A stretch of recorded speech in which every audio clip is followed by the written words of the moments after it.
Good morning, everyone, and welcome to Stanford High's first monthly broadcast on WGCH.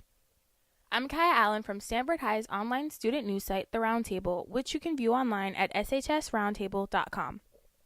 We'll be here on the second Thursday of every month, giving you a little window into what's going on at Stanford High School. So our first story today is a fun one. One of Stanford High's most famous alumni will be returning to SHS next weekend. Book of Mormon cast member Chris O'Neill will be hosting a comedy fundraiser to benefit the Drama Club. John Bolañino has more. Broadway star Chris O'Neill is coming back home to the Stanford High stage. Stanford High music teacher George Baratus went to school with O'Neill in the late 90s.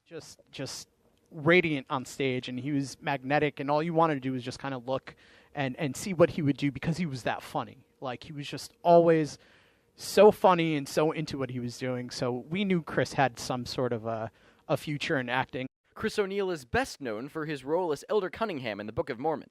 O'Neill will be the MC at the annual Drama Club fundraiser Night of Cabaret. This one-time only event happens on December 23rd, and unlike Book of Mormon, tickets will only set you back $30. $20 if you're a student. For details, go to the Stanford High website. All right, should be a fun show. Now we're going to cut over to our reporter, Joe Bagan, who was able to attend a fun annual event called First Thanksgiving. Joe, tell us about it. On Friday, November 17th, the Stanford High Language Department held its first Thanksgiving event for its EL students.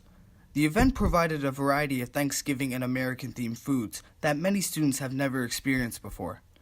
Principal Raymond Manka was particularly enthusiastic about the event. So how do you feel this contributes to the students' experience at Stanford High School? Well, first, I have to give kudos and recognition to the English Language Learners Department and Dr. Lawson. This event is amazing. Every year it's grown over the last 3 years. I'm sure you guys have scanned the room. You've been here for a little while. It's great energy. It's a great experience. It really is a little piece of a tradition, an American tradition. Dr. Christy Lawson, who led the event, believes that providing a Thanksgiving experience for these students gives them a first-person view into American culture. So what was your inspiration for putting this all together? Many of our students are new to the country and they haven't had the opportunity to experience and what the American holiday of Thanksgiving is like. So we wanted to give them the opportunity to have it, and since we all love Thanksgiving so much, we wanted to share in that with them. All right, thanks, Joe. Now we're going to go back to John Bolañino, who also spent some time talking to our sports editor, Joey Price, about what's been happening in the world of SHS athletics. I'm here with Joey Price. He's going to tell us a little bit about sports at Stanford High. Joey, so I know the football season just ended. How did that turn out? Well, we ended with the record of 4-6. We beat West Hill in the final game of the season. Unfortunately, we didn't make the FCAC or state tournament, but Coach Green and the rest of the team are looking for a hopeful future. Not bad, not bad. Now, what do we have to look forward to in the world of Stanford High sports? Well, hockey and basketball are going to be starting up this weekend, so by the time this broadcast airs, we will already have played 2 hockey games and 2 basketball games.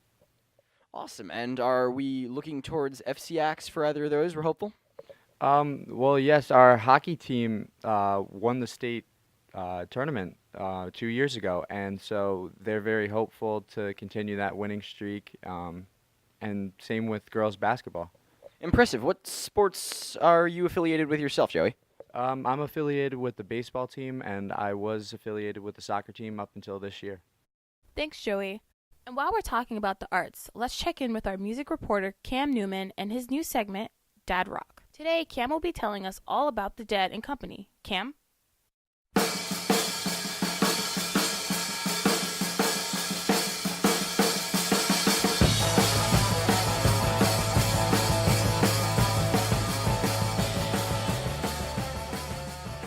Alright, welcome to the first episode of Dad Rock. I'm your host, Cameron Newman, and our first artist of the month is Dead and Company. Now, ever since the tragic death of guitar virtuoso Jerry Garcia, there have been many reincarnations of the Grateful Dead. However, I think this version is probably the best one yet. John Mayer does an excellent job at replicating Jerry's tone and style, while also contributing his own blues-flavored licks, and his vocals are on point as always. If you're a fan of rock, folk, psychedelia, or anything in between, you really should check these guys out. Now here's a clip of their song, Brown Eyed Women.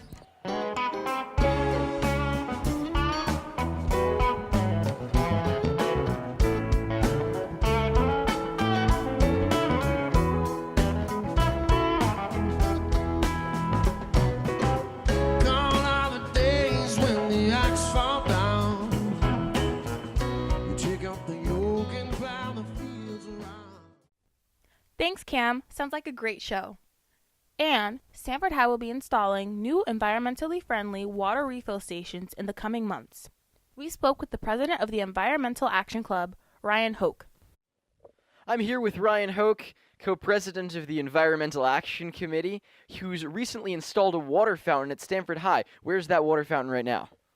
This water fountain is on the side of the gym. It's in a spot that's accessible for athletes to fill up their water bottles before games.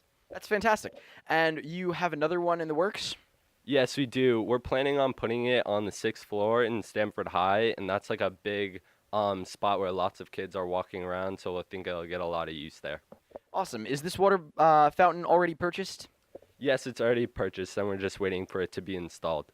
Wonderful. What's the overall goal of installing these water fountains? So our goal with this project was to reduce the amount of disposable plastic water bottles Stanford High students use. So we fundraised for these water fountains using reusable Stanford High Now jeans. So promoting that aspect of kids bringing reusable water bottles to school rather than bringing a plastic one every day. So. Thanks, guys. And before we go, we sent John Bolognino on one last mission to find out what's been going on in the drama department here at Stanford High. John, what'd you find?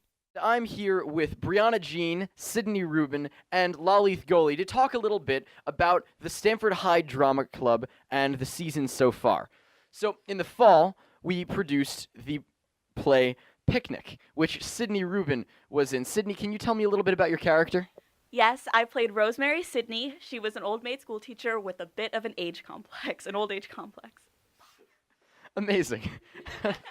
Did you enjoy your experience? Yes, it's really wonderful working on a show here, and we were really challenged because it's a really hard piece of work to, act with and work with, but it's a lot of fun, and we had such a great time, and I'm sad it's over. All right. Brianna, now upcoming, we've got Senior Scenes, which is a bit that Stanford High does where seniors get to direct underclassmen in a series of short scenes. Brianna, what scene are you directing? I'm directing a scene from the play Our Town by Thornton Wilder. I'm very excited to do it because I like my cast a lot. Thank you, everyone. And that's all for today, everybody. Thanks for listening to the Roundtable on WGCH. You can visit us anytime online at shsroundtable.com, and you can also follow us on Twitter and Instagram at shsroundtable. I'm Kaya Allen on WGCH.